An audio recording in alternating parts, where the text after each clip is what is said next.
नमस्कार दोस्तों, peak PCS के इस वीडियो में आप लोगों का स्वागत है। उम्मीद करते हैं सभी लोग बढ़िया होंगे। तो जैसा कि इसके पहले हम लोगों ने इसके पहले वीडियो में क्या देखा था, एक तो कोड ऑफ एथिक्स देखा था, कोड ऑफ कंडक्ट देखा था और राइट टू इन्फॉर्मेशन देखा था, है ना। ओएसए ये सारे एक्ट जो है देखे थे। उम्मीद करता हूँ वो वाली वीडियो आप लोगों को पसंद आई होगी। बाकी आज के वीडियो में हम लोग देखेंगे सिटीजन चार्टर, नागरिक घोषणा पत्र, है ना, और इसके आगे की एक दो कॉन्सेप्ट देखेंगे। फिर ये जो है टॉपिक समाप्त हो जाएगा। अब इसके बाद देखेंगे अगला टॉपिक। तो इसमें बात करेंगे सबसे पहले हम लोग क्या है कि नागरिक घोषणा पत्र क्या होता है, सिटीजन चार्टर्स, है ना। तो सिटीजन चार्टर्स क्या होता है, एक लिखित दस्तावेज होता है जिसको हम लोग एक फॉर्म के रूप में कह सकते हैं, है ना। इसमें उस पर्टिकुलर संगठन के संबंधित सारी जानकारियाँ दी होती हैं कि उसमें क्या सर सेवा दी जाएगी, है ना, उसमें कौन कौन से ऑफिसर्स होते हैं, किस प्रकार की सेवा प्रदान की जाएगी, सेवा प्रदान करने का मेथड क्या होगा, है ना, और उसमें टाइमिंग क्या होगी उसकी, है ना, किस प्रकार की शुल्क होगी, क्या प्रावधान होंगे, क्या रूल्स एंड रेगुलेशंस होंगे। तो ये सारी चीज़ें लिखी हुई होती हैं, उसको कहते हैं नागरिक घोषणा पत्र या सिटीजन चार्टर्स, है ना। तो परिभाषा देख लेते हैं कि ऐसा दस्तावेज जिसका उद्देश्य किसी संगठन को पारदर्शी, जवाबदेह एवं नागरिक अनुकूल बनाना है। क्या है कि एक ऐसा दस्तावेज होता है जो किसी संगठन को पारदर्शी, जवाबदेह तथा नागरिक अनुकूल बनाना है, ताकि उस नागरिक घोषणा पत्र को ही पढ़ के कि आम जनता को पता चल जाए कि इस संगठन में क्या कार्य होता है, कैसे होता है और इसमें प्रावधान क्या होंगे, सारी रूल्स एंड रेगुलेशन क्या होंगी, सारी चीज़ें, है ना। अगर बात करें वैश्विक स्तर पर सर्वप्रथम ब्रिटेन में, मतलब यूके, है ना, यूनाइटेड किंगडम में जो है 1991 में जॉन मेजर की सरकार में जो है इसको पहली बार इसको लाने का प्रयास किया गया था। 1991 यूके, जॉन मेजर सरकार, है ना।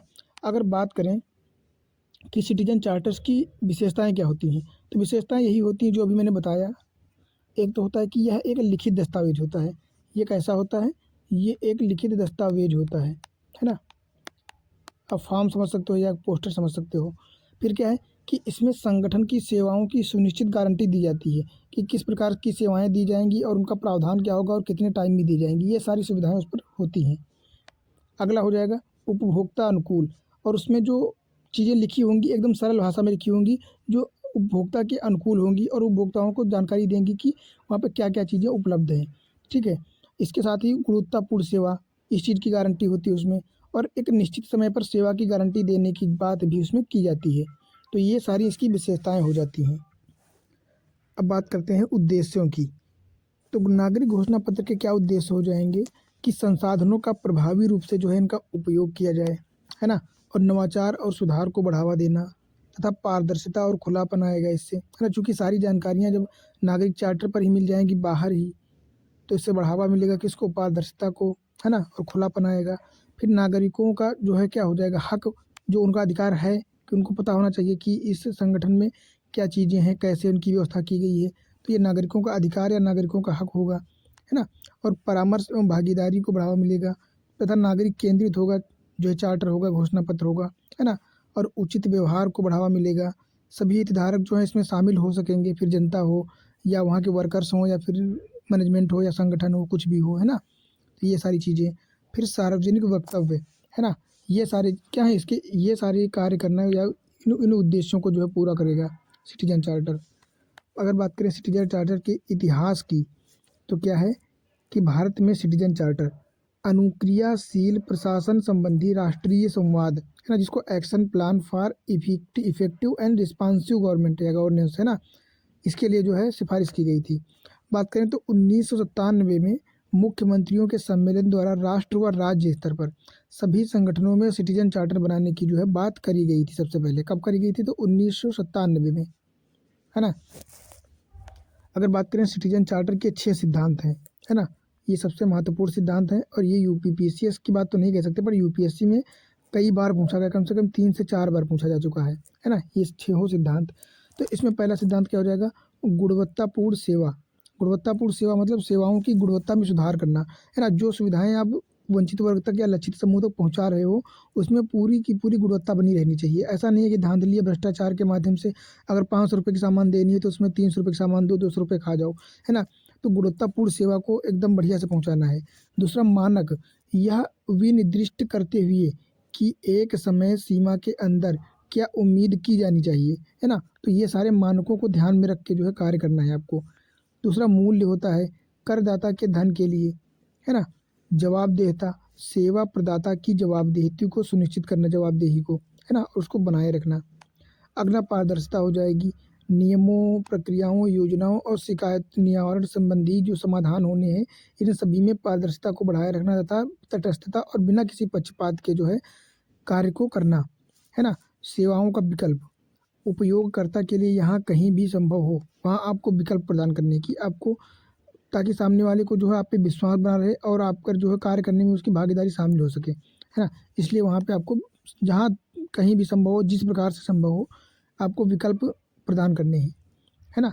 तो इस प्रकार से जो है ये अपना सिटीजन चार्टर्स का जो टॉपिक जो है कंप्लीट हो गया है। और इससे संबंधित जो टर्मिनोलॉजी या जो क्वेश्चन पूछे जाने चाहिए या पूछे जा सकते हैं, उससे सारे संबंधित पॉइंट जो है इसमें कवर हुए हैं। बाकी अब हम लोग देखेंगे कार्य संस्कृति, ये भी बहुत महत्वपूर्ण है और ये भी कई बार यूपी पीसीएस में भी पूछा गया है, मेंस में, और यूपीएससी में तो पूछा ही गया है ना, कि क्या होता है वर्क कल्चर। तो अगर बात करें कार्य संस्कृति की, तो कार्य संस्कृति का अर्थ क्या होता है कि कार्यालय के उस संपूर्ण वातावरण से है जो कार्य के विषय में कर्मचारियों की अभिवृत्तियों या मनोवृत्तियां निर्धारित करता है ना। तो बात करें कार्य संस्कृति, संगठन में कर्मचारियों के लिए एक गाइडलाइन होती है जो कर्मचारियों को किस प्रकार नैतिक व्यवहार करना चाहिए इसके निर्देश देती है। तो कार्य संस्कृति का मतलब ये होता है कि आपको उस संगठन या उस कार्यालय में किस प्रकार कार्य करना है ना। उनका सिस्टम क्या होगा, महिला पुरुष एक साथ बैठ के कार्य करेंगे एकदम फ्रेंडली होके, है ना, और एक दूसरे का सम्मान करेंगे तथा एक दूसरे की सहायता करेंगे। और वहाँ का ये इसी को कहते हैं कार्य संस्कृति कि वो वहाँ का एक्चुअल में वातावरण क्या है ना। जैसे अगर बात करें कि तुम्हारे घर का कार्य संस्कृति क्या है, तो तुम्हारे घर का पारिवारिक माहौल जो होता है ना, जो वहाँ का वातावरण होता है, वही या उसी को हम लोग जो है समझते हैं कार्य संस्कृति। तो इसी प्रकार अगर बात करें तो किसी संगठन के कार्य संस्कृति को समझने का आधार क्या होता है ना। कैसे समझेंगे हम कि किसी संगठन की कार्य संस्कृति क्या है ना। तो इसके लिए क्या होता चाहिए, एक तो नेतृत्व व टीम भावना होनी चाहिए, है ना, कि मिल के काम करेंगे तो जल्दी काम होगा और अच्छा से कार्य होगा, गुणवत्तापूर्ण होगा, दक्ष होगा, है ना। तो पहला हो जाएगा नेतृत्व व टीम भावना, ठीक है। अगला क्या हो जाएगा, आपसी मेल जोल व संचार बनाए रखना, ग्राहकों के प्रति कर्मचारियों का व्यवहार व संवेदनशीलता को बढ़ावा देना तथा ये सारे विशेषताएं होनी चाहिए। लैंगिक संवेदनशील मुद्दों के प्रति जागरूकता होनी चाहिए लोगों को, वहाँ के कार्य करने वाले लोगों को, है ना। संगठन की कार्यशैली, समयबद्धता, मतलब समय के अनुसार सारे कार्य करना। ऐसा नहीं है कि अगर टाइम दिया गया 3 बजे तक तो आप उसको 6 बजे तक कंप्लीट कर रहे हो, 3 बजे तक दिया गया तो आपको 3 बजे तक हर हाल में उस काम को समयबद्ध रूप से कंप्लीट कर लेना है ना। ये हो जाएगा। फिर बात करते हैं अच्छी कार्य संस्कृति की विशेषताएं क्या होती हैं, है ना। तो अच्छी कार्य संस्कृति की विशेषताएं होती हैं कि उस संगठन में जो है किसी भी प्रकार का भेदभाव नहीं होना चाहिए, भेदभाव रहित व समानता को बढ़ावा देने वाली संस्कृति होनी चाहिए तथा विविधता व सहजता, है ना, मतलब सबका साथ सबका विकास वाला भावना होना चाहिए, है ना। तो विविधता एवं सहजता होनी चाहिए। समस्याओं का समाधान करने की कैपेसिटी होनी चाहिए। कर्मचारियों के कार्य का मूल्यांकन व प्रोत्साहन के लिए व्यवस्था की जानी चाहिए। सामूहिकता की भावना होनी चाहिए, मतलब टीम भावना होनी चाहिए। नियमों का लचीलापन होना चाहिए कि ऐसे नियम ना बना दिए जाएं जिसको कोई फॉलो ही ना कर सके, है ना। नियम ऐसे होने चाहिए, सिंपल होने चाहिए, जो लोगों को अमल करने को बढ़ावा दे सकें या उन पर लोग कार्य करके जो है आगे बढ़ सकें, कार्य कर सकें। ऐसे नियम थोड़ी होने चाहिए कि मतलब उनको फॉलो ही ना किया जा सके। और लैंगिक समानता, सबसे बड़ा मुद्दा लैंगिक समानता, है ना। तो इस प्रकार के नियम जहाँ भी शामिल होंगे, इस प्रकार की जो विशेषताएं जहाँ शामिल होंगी, उसको क्या कहेंगे हम कि वहाँ पे एक अच्छी कार्य संस्कृति वाली विशेषताओं वाला वातावरण है। अगली हेडिंग हो जाएगी कि भारत में सरकारी कार्य में संस्कृति में स्थिति क्या है वर्तमान में। तो वहाँ की स्थिति क्या है कि पूरी तरह से भ्रष्टाचार भरा पड़ा हुआ है ना। भ्रष्टाचार, धांधली, लाल फीताशाही, है ना, ये सारी चीज़ें है। अगला क्या होगा, अच्छे कार्य हेतु प्रोत्साहन का अभाव है कि अगर कोई ऑफिसर जो है ईमानदारी और सत्यनिष्ठता पारदर्शिता के साथ कार्य कर भी रहा है तो वहाँ पे ऐसा कोई प्रावधान नहीं है कि उसको प्रोत्साहित किया जा सके, है ना, और उल्टा उसको हतोत्साहित कर दिया जाता है। तो ये एक अभाव देखने को मिलता है। रूढ़वादी नज़रिया होता है, नवाचार का अभाव होता है ना। रूढ़वादी मतलब परंपरागत या पुरानी सोच वाले लोग होते हैं, वहाँ पर किसी भी प्रकार के नए तरीकों को अपनाने का व्यवहार ही नहीं अपनाते हैं लोग, नया तरीका अपनाने की कोशिश ही नहीं करते हैं, है ना। तो नवाचार का अभाव रहता है। अगला, पद की स्थायी सुरक्षा के कारण प्रभावी कार्य संस्कृति का अभाव रहता है। चूंकि सरकारी कर्मचारी होते हैं, उनको हटाने का कोई ज़्यादा प्रावधान खास है नहीं, है ना। तो वो स्थायी हो जाते हैं, इसलिए उनके अंदर भ्रष्टाचार वाली चीज़ें आ जाती हैं कि अब कुछ भी करो या काम ना भी करो तो भी हटाए तो जाओगे नहीं, पैसा तो आएगा ही, सैलरी तो आएगी ही, है ना। तो उनसे सुरक्षा बढ़ जाती है। इससे क्या होता है कि प्रभावी कार्य संस्कृति का अभाव होता है या कार्य अच्छी तरीके से हो ही नहीं पाता है। दूसरा, राजनीतिक हस्तक्षेप तथा तटस्थता का अभाव। कभी कभी ऐसा होता है कि कुछ लोग या कुछ अधिकारी जो होते हैं वो तटस्थ नहीं रह पाते हैं या किसी राजनीतिक पार्टी के पक्ष में घुस जाते हैं, तो क्या करते हैं कि सूचनाओं का आदान प्रदान करते हैं जो कि नहीं होना चाहिए। इससे भी गलतफहमियां बढ़ती जाती हैं आगे, है ना। एकता का अभाव रहता है तथा पद का दुरुपयोग कर लेते हैं कभी कभी, है ना। ये लाल फीताशाही देखते ही होंगे, जैसे कि कहीं भी लफड़ा हुआ तो घर से फ़ोन पहुंच जाता है कि भाई थोड़ा सा फ़ोन कर दीजिए और ये काम करवा दीजिए। तो इस प्रकार के क्या है, पद का दुरुपयोग कर दिया जाता है कभी कभी, है ना। लाल फीताशाही बढ़ जाती है। तो ये सारी चीज़ें जो हैं ये अच्छी नहीं है और वर्तमान स्थिति यही है सरकारी कर्मचारियों की। बात करें अगर अच्छी कार्य संस्कृति बनाने के उपाय, मतलब एक अच्छा कार्य संस्कृति या वातावरण बनाने के हम क्या क्या कर सकते हैं, कौन कौन से उपाय कर सकते हैं। तो उसके लिए सबसे पहले हम लोग क्या कर सकते हैं कि नवीन मूल्यों का समावेशन, है ना। जैसे यहाँ पे क्या लिखा है, नवाचार का अभाव, तो हमको नवाचार पे ध्यान देना चाहिए, नवीन मूल्यों का समावेशन करना चाहिए और अपने पुराने या परंपरागत या रूढ़िवादी तरीकों को बदल करके उनकी जगह पर जो है वर्तमान में आधुनिक तरीकों, आधुनिक चीज़ों को बढ़ावा देना चाहिए, है ना। इससे बढ़ाई जा सकती हैं। लैंगिक संवेदनशील मुद्दों के प्रति अधिक सक्रिय होना चाहिए, है ना। उसके लिए एक अलग से टीम बनाई जानी चाहिए कि अगर किसी प्रकार की महिलाओं के साथ छेड़छाड़ या पुरुषों के साथ, मतलब किसी प्रकार की लैंगिक छेड़छाड़ या लैंगिक मुद्दा आता है तो उसके लिए अलग टीम होनी चाहिए, है ना। और नैतिक संहिता व आचरण संहिता, कोड ऑफ एथिक्स और कोड ऑफ कंडक्ट का जो है नियमन होना चाहिए, किसी भी स्थिति में उल्लंघन नहीं होना चाहिए, नियमों का पालन किया जाना चाहिए, टाइम टू टाइम सेवा प्रदान करनी चाहिए। भ्रष्टाचार संबंधी मुद्दों पर जो है क्या करना चाहिए, जीरो टॉलरेंस होना चाहिए, है ना। अगर कहीं भी भ्रष्टाचार संबंधी बातें हो रही हैं तो तुरंत ही उसको उस पद से हटा देना चाहिए या फिर जो है जुर्माना लगा देना चाहिए। इस प्रकार से जो है कार्य संस्कृति को हम लोग बढ़िया कर सकते हैं। अच्छे कार्यों पर प्रोत्साहन और गलत कार्यों पर जो है दंड का प्रावधान किया जाना चाहिए, है ना। नवाचार व प्रगतिशील सोच को बढ़ावा देना चाहिए, मॉडर्न चीज़ों को बढ़ावा देना चाहिए। परंपरागत या रूढ़िवादी चीज़ें जो सही नहीं है या अच्छी नहीं है उस समय के लिए तो उनको हटा देना चाहिए, है ना। और प्रोत्साहन तथा दंड का प्रावधान करना कि अगर कोई काम अच्छा कर रहा है ऑफिसर तो उसको प्रोत्साहित करना, उसको सम्मानित करना, और अगर कोई भ्रष्टाचार लाल फीताशाही कर रहा है, गलत कार्य कर रहा है तो उसको दंड या जुर्माना भी झेलना पड़ना चाहिए, है ना। इस प्रकार से जो है हम क्या कर सकते हैं, एक कार्य संस्कृति को बेहतर और अच्छा बना सकते हैं, है ना। बात करें मून लाइटिंग कार्य संस्कृति, तो बात करें क्या होता है मून, ये देखो रिसेंट उदाहरणों से संबंधित है और ये एग्जाम्पल के रूप में आप बढ़िया से प्रयोग कर सकते हैं, है ना। तो मून लाइटिंग कार्य संस्कृति की अगर बात करें तो नियमित नौकरी के अलावा बिना अपने संगठन को जानकारी दिए अतिरिक्त आय हेतु साइड जॉब करना। साइड जॉब मतलब जो हम लोग गिग वर्कर्स के रूप में कार्य करते हैं, जैसे वर्क फ्रॉम होम हो गया, है ना, या शॉपिंग मॉल में छोटे छोटे 2-2 4-4 घंटे के लिए काम करना, मतलब अतिरिक्त कार्य। मान लो आप 9 से 6 ड्यूटी तो कर ही रहे हो, ये आपका अलग कार्य हो गया। इसके साथ आप घर पहुंचे तो वहाँ पे वर्क फ्रॉम होम कर लिए या 2-3 घंटे अलग से ड्यूटी कर ली या कोई ऑटो रिक्शा चला लिया 3-4 घंटे। तो इस प्रकार के कार्य को कहते हैं मून लाइटिंग कार्य। क्योंकि अगर आप अन्य कार्य भी करेंगे तो इससे अगर आप मान लो 9 से 6 वाली ड्यूटी जो कर रहे हो, ठीक है, 9 से 6 वाली, तो इसमें आपका डिस्टर्ब होगा क्योंकि आप अतिरिक्त भी कार्य कर रहे हो। तो इससे क्या है, आपके माइंड पे लोड पड़ेगा, आपका जो एक्चुअल कार्य करना है जिसके लिए आप सैलरी ले रहे हो मंथली, तो उसमें फोकस नहीं कर पाओगे। तो जिस संगठन के लिए आप कार्य कर रहे होगे उसको थोड़ी अच्छा लगेगा भाई, क्योंकि आपको पैसे दे रहा है, सैलरी दे रहा है, तो आपको उसका कार्य पूरा अच्छे से करना पड़ेगा, एकदम सेंट्रलाइज्ड होके, फोकस्ड होके, है ना। तो इससे क्या है कि हाल ही में कोटक सिक्योरिटीज के माध्यम से जो है एक अध्ययन आया है ना।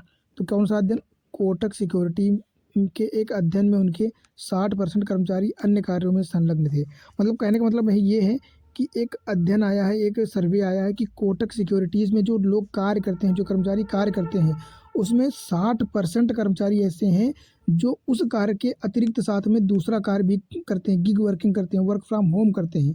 तो इससे क्या है, आप यहाँ पे काम अच्छे से नहीं कर पाओगे डबल कार्य करने की वजह से, है ना। तो ये एक अच्छा कार्य नहीं है, एक समस्या वाला कार्य है। और दूसरा, विप्रो व इंफोसिस ने भी अपने कर्मचारियों को मून लाइटिंग से संबंधित चेतावनी दी है ना।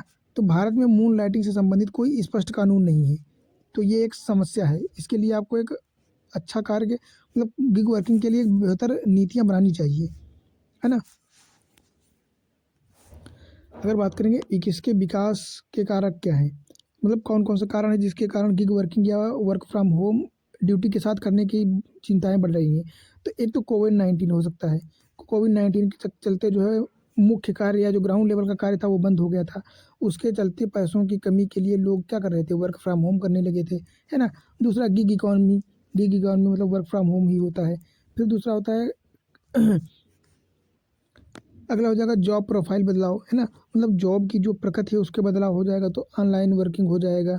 अतिरिक्त आय की तलाश में जो है, चूँकि महंगाई बढ़ती जा रही है, इन्फ्लेशन बढ़ता जा रहा है, खर्चा बढ़ता जा रहा है, पारिवारिक समस्याएँ बढ़ती जा रही हैं, इसलिए अतिरिक्त आय की तलाश में जो कार्य करने लगते हैं लोग। अतिरिक्त अनुभव जो है गेन करने के लिए भी इसको बढ़ावा मिलता है, तथा अतिरिक्त समय का उपयोग करने के लिए किसी-किसी के पास 1-2 घंटे एक्स्ट्रा हो जाते हैं या बोरिंग लगते हैं, तो वो सोचते हैं कुछ ना कुछ कर लिया जाए। तो इस प्रकार से भी इसको बढ़ावा मिलता है। और इससे समस्याएँ क्या होती हैं, चूँकि इससे समस्याएँ ये होती हैं कि आप पर्टिकुलर जिस संगठन में काम कर रहे होते हैं ना, तो वहाँ पे क्या होता है कि संगठन के हितों के खिलाफ होता है। चूँकि अगर आपको पैसा दे रहा है तो आपको पूरा फ़ोकस के साथ कार्य तो करना ही होगा। चूँकि आप अलग भी कार्य कर रहे हो तो आप उतना फ़ोकस या आप उतना जो है ध्यान नहीं दे पाओगे अपनी प्रायोरिटी सेक्टर पे, ये भी समस्या होती है। दूसरा, संगठन के संसाधनों का दुरुपयोग हो जाता है। कार्य दबाव अधिक होता है, इससे कार्य क्षमता व दक्षता प्रभावित होती है। स्वास्थ्य समस्याएँ आती हैं, शारीरिक रूप से, मानसिक रूप से आप इरिटेट हो जाते हो लोग जल्दी-जल्दी, है ना? कार्य संस्कृति नैतिकता के खिलाफ होती है, तथा गोपनीयता संबंधी चिंताएँ भी बनी रहती हैं कि आप वहाँ की चीज़ें कहीं और शेयर ना कर दो, ये सारी चिंताएँ बनी रहती हैं। तो इसका क्या समाधान हो सकता है कि कंपनियों को स्वयं की स्पष्ट नीतियाँ बनानी चाहिए। कंपनियों को एक नागरिक चार्टर बना के लिख देना चाहिए कि आप इस समय जब तक इस संगठन में काम करोगे, मून लाइटिंग नहीं कर सकते हो, वर्क फ्रॉम होम नहीं कर सकते हो, गिग वर्किंग नहीं कर सकते हो, है ना? आपको केवल इस संगठन में ही जब तक कार्य करते हो सिर्फ़ यहीं पे फ़ोकस होके कार्य करना है ना? दूसरा क्या कर सकते हैं कि गिग इकॉनमी, मून लाइटिंग को प्रोत्साहन, मून लाइटिंग संबंधी स्पष्ट कानून व नीतियों का निर्माण करके जो है इस समस्या का समाधान आसानी से किया जा सकता है। तो इस प्रकार जो है हम इन चीज़ों को बेहतर कर सकते हैं और एक अच्छा कार्य संस्कृति का निर्माण कर सकते हैं। आगे क्या देखेंगे हम लोग, सेवा प्रदान करने की गुणवत्ता, क्वालिटी ऑफ सर्विस डिलीवरी। देख लेते हैं क्या होता है क्वालिटी ऑफ सर्विस डिलीवरी। बात करें सेवा प्रदान करने की गुणवत्ता, तो इसमें सार्वजनिक सेवा में सेवा प्रदाता सरकार हो या फिर प्रशासनिक तंत्र हो, इनका आम जनता, नागरिकों व अन्य शेयरधारकों के साथ सामंजस्य से ही गुणवत्तापूर्ण सेवा प्रदान कर सकता है ना। चूँकि अगर एक दूसरे में समावेशन नहीं होगा, सामंजस्य नहीं होगा, तो सेवा प्रदान करने में जनता का भरोसा सरकार पे नहीं हो पाएगा। जब तक विश्वास नहीं हो पाएगा प्रशासनिक तंत्र पर, तब तक कार्य अच्छे से नहीं हो सकता है। तो गुणवत्तापूर्ण सेवा की आपूर्ति के लिए हमको 3-4 चीज़ों को ज़रूर ध्यान रखना होगा। क्या? एक तो सार्वजनिक संगठनों की अपनी प्रतिबद्धता होनी चाहिए कार्य के प्रति। शिकायत निवारण का एक बेहतर तंत्र होना चाहिए ताकि किसी भी समय अपनी समस्या का समाधान जो है नागरिक पा सकें, है ना? उच्च मानक होने चाहिए और समयबद्धता होनी चाहिए कि सेवा समय पर पहुँचनी चाहिए और समस्या का समाधान भी समय पर हो जाना चाहिए। इसी प्रकार सेवा की गुणवत्तापूर्ण सेवा हम लोग प्रदान कर पाएँगे, है ना? बात करें गुणवत्तापूर्ण सेवा आपूर्ति के माध्यम या मंच क्या हो सकते हैं, किस प्रकार कर सकते हैं? तो इसके लिए एक तो हो सकता है कि सिटीजन चार्टर बनाया जाए संगठन का, है ना? एक तो माई गवर्नमेंट पोर्टल हो जाएगा, सेवोत्तम मॉडल, सोशल ऑडिटिंग करके, है ना? डिजिटल इंडिया मिशन की तरह सारी चीज़ें डिजिटली करके, है ना? सीपी ग्राम्स की व्यवस्था बढ़ा करके, पोर्टल प्रगति, ई-संवाद मतलब ऑनलाइन बात करके, इन माध्यमों से हम लोग जो है अपनी सेवा को गुणवत्तापूर्ण बना सकते हैं। अब देखेंगे क्या होता है सेवोत्तम मॉडल, है ना। सेवोत्तम मॉडल का मतलब होता है सेवा प्लस उत्तम, मतलब अच्छी सेवा। तो भारत में सतत व समावेशी विकास व वंचित वर्ग तक संसाधनों के वितरण व सार्वजनिक सेवा सुनिश्चित करने के लिए सेवोत्तम मॉडल का विकास किया गया है ना। सेवोत्तम मॉडल की बात करें तो ये department of administrative and public grievances, है ना, गवर्नमेंट ऑफ इंडिया प्रशासनिक सुधार व लोक शिकायत विभाग के द्वारा जो है इसको विकसित किया गया सेवोत्तम मॉडल को। किसके द्वारा? प्रशासनिक सुधार व लोक शिकायत विभाग के द्वारा। बात करें सेवोत्तम का, तो ये क्या होता है, ये नागरिक अधिकार पत्र होता है एक प्रकार का, है ना। लोक शिकायत समाधान प्रणाली के रूप में कार्य करता है और क्या करता है, एक्सीलेंस इन सर्विस डिलीवरी, मतलब सेवा प्रदान करने में अच्छाई को बढ़ावा देता है, अच्छे कार्यों और एकदम समयबद्धता के साथ कार्य करता है। इसी को कहते हैं सेवोत्तम मॉडल। बात करें नागरिकों को सेवा प्रदान करने की गुणवत्ता, है ना, इसके लिए एक केस स्टडी बनाई गई है, केस स्टडी। हाल ही में जो है एक केस स्टडी आई है जो कि क्या कहता है कि हार्वर्ड विश्वविद्यालय ने एक शोध किया है, जिसमें शोध में क्या बताया गया है कि भारत में 3000 सरकारी विद्यालयों, 1500 स्वास्थ्य केंद्रों के रिसर्च में क्रमशः 25% शिक्षक और 40% स्वास्थ्यकर्मी निर्धारित मिले। इनके कहने का मतलब ये है कि भारत में 3000 सरकारी विद्यालयों में से केवल 75% ही, मतलब 25% शिक्षक ऐसे हैं जो जाते ही नहीं है कभी विद्यालय। और स्वास्थ्य क्षेत्र की बात करें तो 1500 स्वास्थ्य क्षेत्रों या जो है मेडिकल कॉलेजों में केवल 40% स्वास्थ्यकर्मी, मान लो डॉक्टर हो गए या उनसे नीचे के कर्मी हो गए, वो जाते ही नहीं हैं।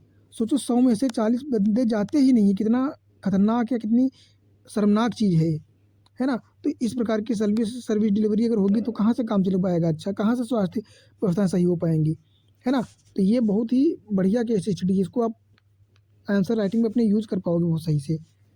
बात करें अगर नागरिक केंद्रित सेवा, सेकंड ARC के 7 उपाय, है ना, मतलब नागरिक केंद्रित सेवा को बढ़ावा देने के लिए सेकंड ARC की रिपोर्ट में 7 उपाय दिए गए थे। कौन कौन से उपाय हैं वो?